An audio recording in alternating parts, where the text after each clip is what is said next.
Capítulo 10. Sexta esfera sumergida o de Júpiter. Distinguidos amigos, vamos hoy a estudiar con entera claridad el sexto círculo dantesco o de Júpiter, sumergido bajo la epidermis del planeta Tierra.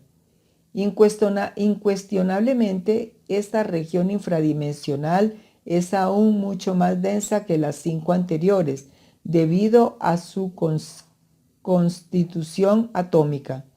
Es bueno saber que cada átomo del sexto círculo dantesco lleva en su vientre 576 átomos del sagrado Sol absoluto. Indubitablemente, tal tipo de átomos extremadamente pesados son la causa causorum de una materialidad tremenda. Las gentes que viven sumergidas en esta región infernal obviamente están controladas por 576 leyes, lo cual hace de su existencia algo demasiado complicado y difícil.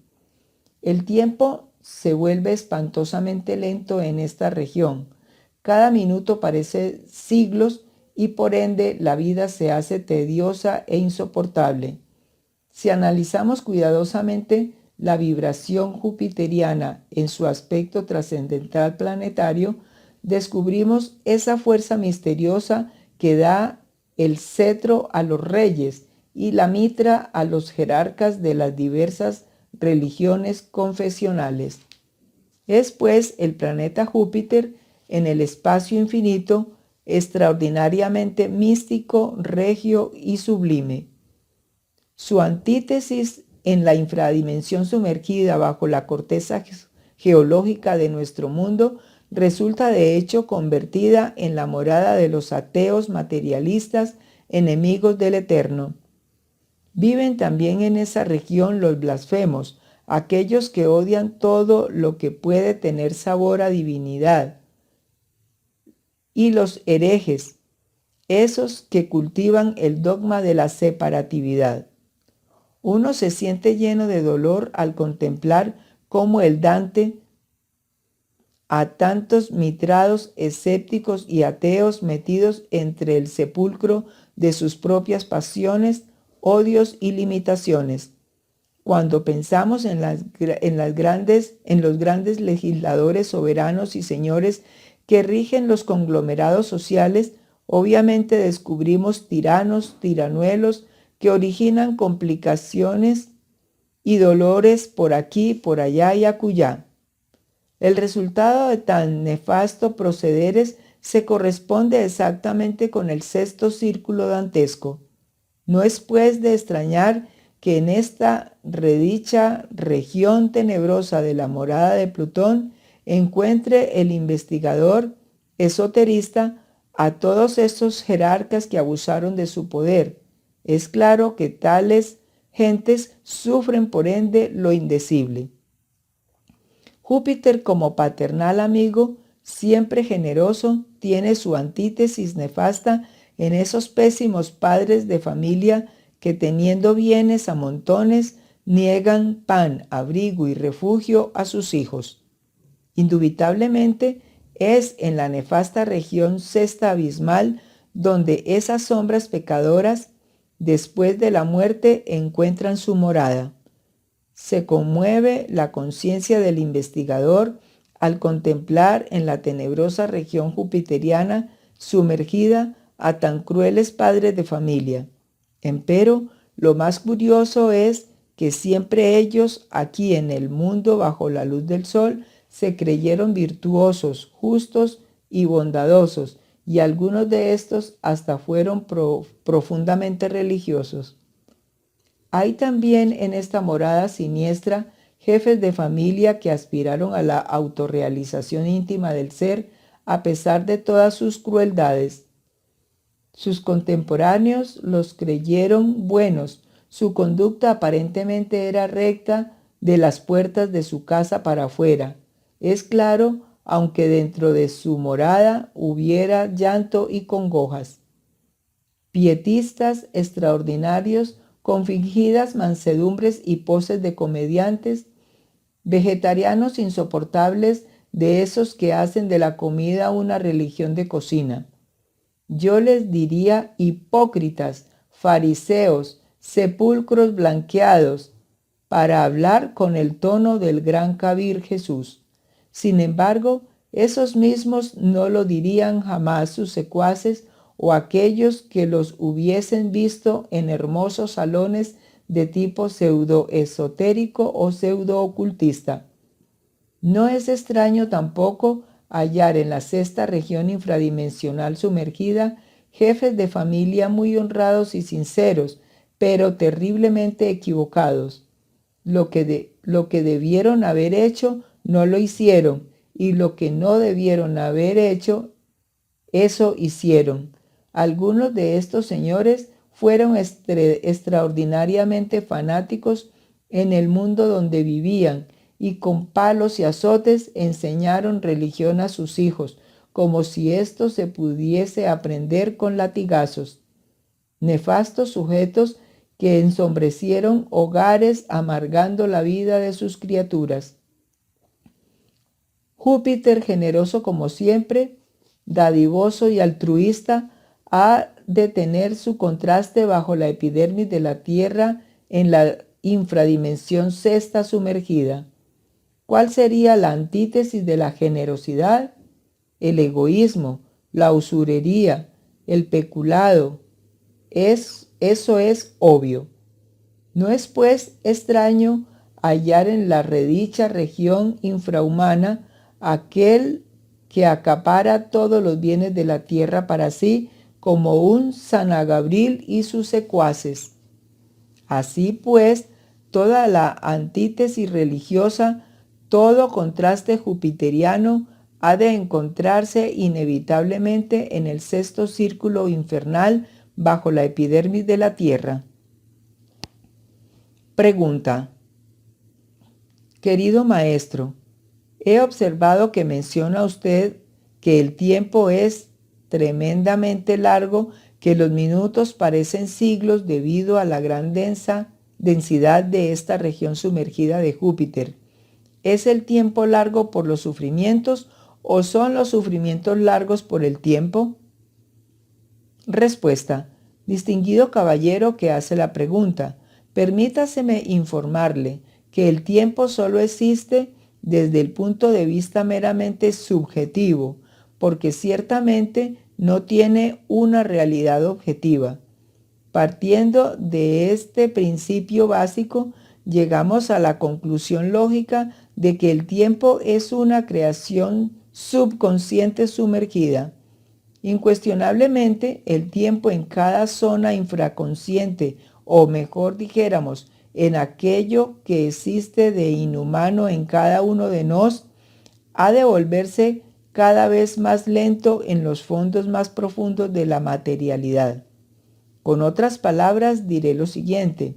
En el nivel meramente intelectivo, el tiempo no es tan lento como en los niveles subconscientes más hondos. Esto es, mientras más subconsciente sea la región del universo donde habitamos, más lento será el tiempo, tomará una mayor apariencia de realidad. Aquí en el mundo físico donde vivimos, sobre la superficie de la Tierra y a la luz del Sol, hay minutos que parecen siglos y hay siglos que parecen minutos. Todo depende del estado de ánimo en que nos encontremos. Es claro que en plena felicidad 12 horas parecen un minuto. Es obvio que un instante de supremo dolor parece siglos. Pensemos ahora en el abismo, en las regiones sumergidas abismales, en la ciudad de Dite, la ciudad maldita en el fondo del tenebroso Tartarus. Allí los perdidos sienten que cada minuto se convierte en siglos de abominable amargura. Creo que ahora el caballero que ha hecho la pregunta entenderá a fondo mi respuesta. Pregunta. Así es en efecto, maestro, pero como usted menciona estados de conciencia como subconsciencia, inconsciencia, e infraconsciencia, ¿quiere acaso decir esto que cuando hablamos de infradimensiones se refieren estos también a estados de conciencia? Respuesta.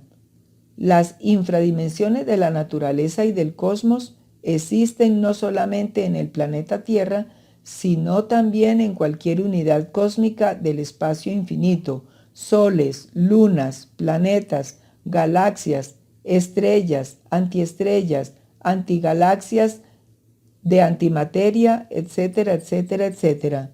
¿No son pues estas infradimensiones naturales exclusivos productos de la subconsciencia, inconsciencia e infraconsciencia de humanoides intelectos, sino el resultado de leyes matemáticas que tienen su origen en todo rayo de creación existencial? Pregunta. Maestro, ¿quiere decir pues que cuando nos referimos a la conciencia en sí misma, debemos pensar que ésta está libre del tiempo? Respuesta. Caballero, señores, señoras, quiero decirles a ustedes en forma enfática que en el sagrado sol absoluto el tiempo es 49 veces más rápido que aquí en la tierra. Analizando este enunciado juiciosamente decimos: siendo el tiempo creación meramente subjetiva del humanoide intelectual, es obvio que resulte 49 veces más lento que en el sagrado sol absoluto. Con otras palabras, aclaro que la mente del humanoide posee 49 departamentos subconscientes y por ello se dice que el tiempo aquí, entre los bípedos tricerebrados o tricentrados, equivocadamente llamado hombres, es 49 veces más lento que en el sagrado sol absoluto. Valiéndonos ahora del proceso inductivo enseñado por Aristóteles en su Divina Entelequia, concluiremos: si el tiempo en el sagrado sol absoluto es 49 veces más rápido que en el nivel intelectivo del humanoide, obviamente esto significa que en el sagrado sol el tiempo no existe. Allí todo es un instante eterno, un eterno ahora. Mirando ahora eso que llamamos conciencia, estudiándola juiciosamente, descubriremos el ser original, paradisíaco, virginal, libre de todo proceso subconsciente más allá del tiempo. Es decir, la conciencia en sí misma no es un producto del tiempo. Pregunta. Perdonadme, maestro, si aparezco un tanto insistente, pero he abrigado el concepto de que conforme vamos despertando conciencia, los estados infraconscientes y subconscientes van dejando de existir, porque estos se convierten en conscientes. ¿Es equivocado esto? Respuesta. Caballero, esta pregunta me parece bastante interesante. Ostensiblemente, los estados sumergidos de Plutón, llamémoslos infraconsciencia, inconsciencia, subconsciencia, son eliminados radicalmente cuando la conciencia despierta. En la sexta dimensión sumergida, el tiempo se nos hace demasiado largo debido al hecho claro y evidente de los estados subconscientes, inconscientes e infraconscientes. Empero, en el nirvana no existe el tiempo, debido al hecho contundente y definitivo de que en esa región divinal no existe el ego, ni el subconsciente, ni los citados estados abismales. Pregunta. Con esta disertación, que francamente me sorprende porque nunca antes había relacionado el tiempo con los estados de subconsciencia, llego a la conclusión de que el inconsciente, el infraconsciente y el subconsciente de que tanto nos hablan los psicólogos son en realidad estados negativos y satánicos y que son los obstáculos para que el hombre se autorrealice. ¿Estoy en lo correcto, maestro? Respuesta. Se nos ha dicho en forma solemne que necesitamos transformar el subconsciente en consciente. Nosotros incluimos dentro de estos conceptos transformativos también a los estados infraconscientes e inconscientes.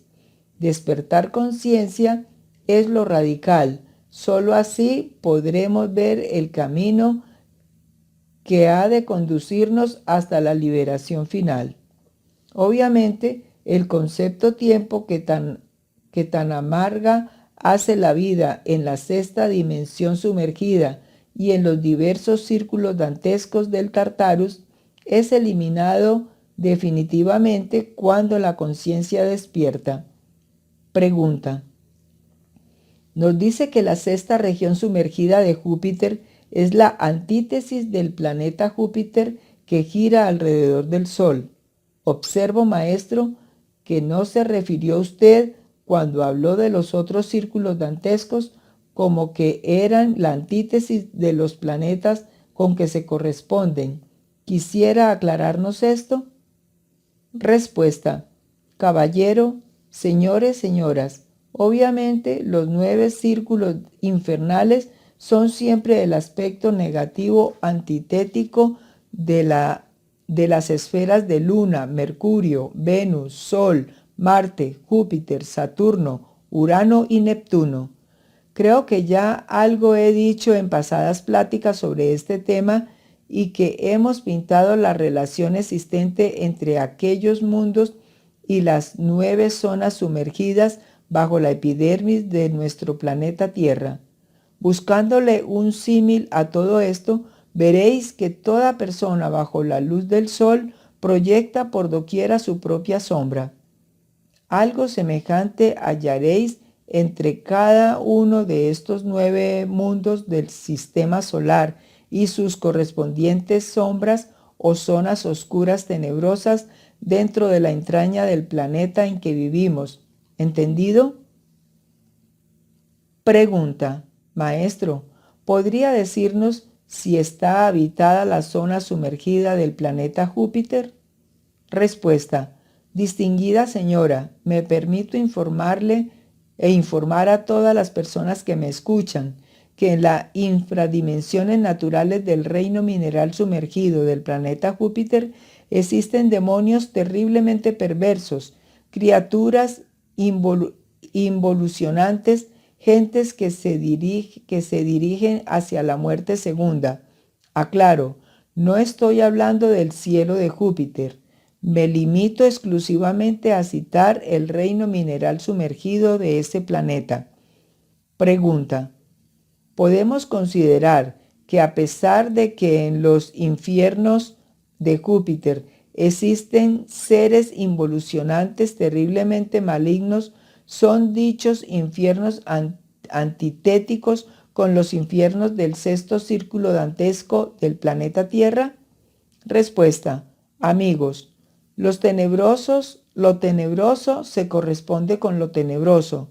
No existe antítesis alguna entre los infiernos jupiterianos y el sexto círculo dantesco sumergido bajo la corteza geológica de nuestro mundo Tierra. Debemos buscar antítesis exclusivamente entre los aspectos luminosos y oscuros de Júpiter. Indubitablemente, los esplendores jupiterianos tienen su opuesto, sus sombras, no solamente entre las entrañas de aquel planeta radiante, sino también bajo la corteza de nuestro afligido mundo. Pregunta.